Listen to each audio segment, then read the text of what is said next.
Sumainyo ang Panginoon. At sumaiyo rin. Ang mabuting balita ng Panginoon ayon kay San Juan. Papuri sa iyo, Panginoon. Noong panahong iyon, sinabi ni Jesus sa mga Hudyo, "Ang aking amay patuloy sa paggawa at gayon din ako." Lalong pinagsikapan ng mga Hudyo na patayin siya, sapagkat nilabag na niya ang batas tungkol sa araw ng pamamahinga. Ay sinabi pa niyang ang Diyos ang kanyang Ama, at sa gayoy ipinapantay ang sarili sa Diyos. Kaya't sinabi sa kanila ni Jesus, "Dapat ninyong malaman na walang ginagawang anak sa kanyang sarili lamang. Ang ginagawa lamang niya ay ang nakikita niyang ginagawa ng Ama. Ang ginagawa ng Ama ay siya ring ginagawa ng anak, sapagkat minamahal ng Ama ang anak at ipinakikita sa anak ang lahat ng ginagawa niya. At higit pa sa mga ito ang mga gawang ipakikita sa kanya ng Ama, at manggilalas kayo. Kung paanong binubuhay ng Ama ang mga patay, gayon din naman bubuhayin ng anak ang sinumang nais niyang buhayin. Hindi humahatol kanino man ng Ama. Ibinigay niya sa anak ang buktong kapangyarihang humatol upang parangalan ng lahat ng anak tulad ng kanilang pagpaparangal sa Ama. Ang hindi nagpaparangal sa anak ay hindi nagpaparangal sa amang nagsugo sa anak. Sinasabi ko sa inyo, ang nakikinig sa aking salita at nananalig sa nagsugo sa akin ay may buhay na walang hanggan. Hindi na siya hahatulan, kundi inilipat na sa buhay mula sa kamatayan. Tandaan ninyo, darating ang panahon ngayon na maririnig ng mga patay ang tinig ng anak ng Diyos, at ang makikinig sa Kanya ay mabubuhay. Ang Ama ang may kapangyarihang magbigay buhay, at ang anak ay binigyan niya ng kapangyarihang magbigay buhay. Binigyan din siya ng kapangyarihang humatol sapagkat siya ang anak ng tao. Huwag ninyo itong pagtakhan, sapagkat darating ang oras na maririnig ng mga patay ang kanyang tinig. Sila'y muling mabubuhay at lalabas sa kinalilibingan nila. Lahat ng gumawa ng mabuti ay pagkakalooban ng buhay na walang hanggan, at lahat ng masama ay parurusahan. Wala akong ginagawa sa sarili ko lamang. Humahatol ako ayon sa sinabi sa akin ng Ama, kaya't matuwid ang hatol ko. Hindi ang sarili kong kalooban ng aking sinusunod, kundi ang kalooban ng nagsugo sa akin." Mga kapatid, ang mabuting balita ng Panginoon. Pinupuri ka namin, Panginoong Hesukristo. Magsiupo muna tayo. Magandang tanghali po sa inyong lahat. Patuloy pa rin po tayong nagninilay ngayong ika-4 na linggo sa panahon ng Kwaresma. At kung mapapansin po natin maigi, mga kapatid, ang ating unang pagbasa mula kay Propeta Isaías, mapapakinggan po natin ang dalamhati ng mga tao. At ano po ang kanilang dalamhati? Na sila po ay parang pinabayaan, na sila po ay parang iniwan, na ang kanilang panalangin ay hindi dinidinig ng Diyos. At marahil ang karanasan ng mga tao sa ating unang pagbasa ay karanasan din ng bawat isa sa atin. May mga pagkakataon na akala natin walang pakialam ang Diyos sa buhay natin.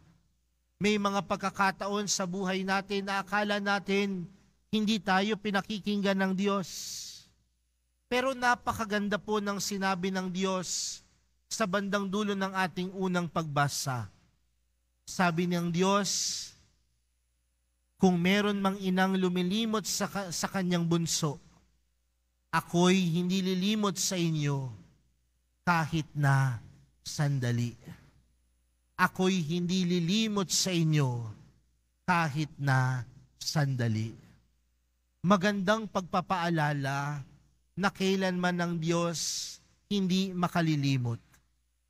Kailanman ang Diyos tapat sa kanyang pangako. Kailanman ang Diyos, kailanman hindi tayo makakalimutan dahil sa kanyang pag-ibig at pagmamahal para sa bawat isa. At siguro mga kapatid, yan ang baunin natin ngayong panahon ng Kwaresma. Nang pagmamahal ng Diyos ay laging nandiyan. At kung laging nandiyan ang pagmamahal ng Diyos, kailanman hindi siya makalilimot. Kailanman siya ay kapiling natin.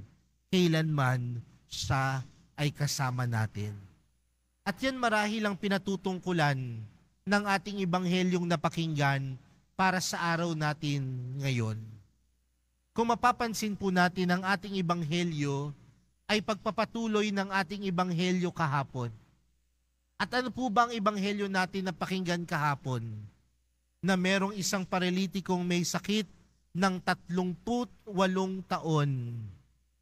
At sa kabila ng kanyang karamdaman at matagal na pagtitiis, nakaranas siya ng kagalingan.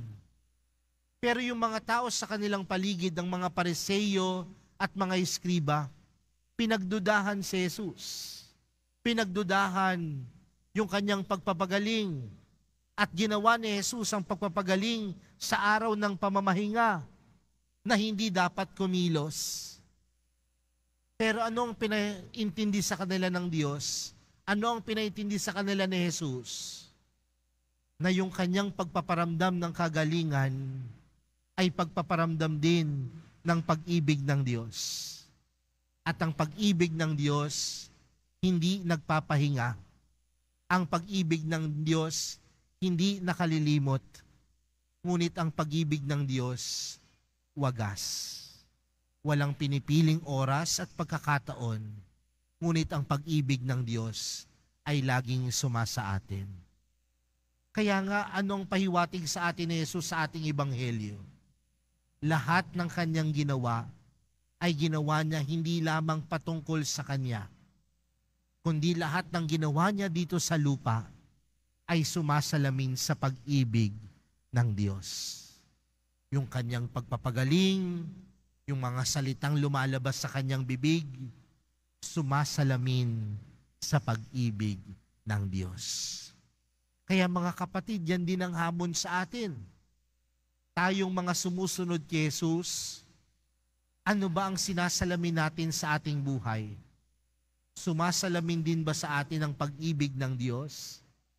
O tila kapag nakikita tayo ng kapwa natin, ni katiting wala silang nakikitang pagka-Diyos sa buhay natin. Baka kasi hindi sumasalamin sa buhay natin ang pagmamahal ng Diyos.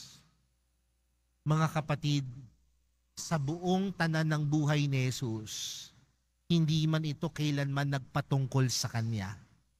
Bakos laging ito nagpapatungkol sa pag-ibig ng Diyos Ama. Nawa, ngayong panahon ng Kwaresma, ang sumalamin sa ating buhay ay hindi lang yung mga sakripisyong ginagawa natin. Bagkos ang sumalamin sa ating buhay ay ang pag-ibig ng Diyos na pwede nating ibahagi sa iba. Mga kapatid, kailanman ang Diyos hindi makalilimot dahil sa kanyang pag-ibig sa atin. Nawa, huwag din tayong makalimot na salaminin ang pag-ibig ng Diyos para sa iba. Salaminin ang awa ng Diyos para sa iba. Ngayong panahon ng Kwaresma, huwag nawang magtuon lamang sa sarili natin ang lahat ng bagay na ginagawa natin. Bagkus, sumalaminawa sa buhay natin at makita ng iba na ang pag-ibig ng Diyos kailanman hindi makalilimot. Amen.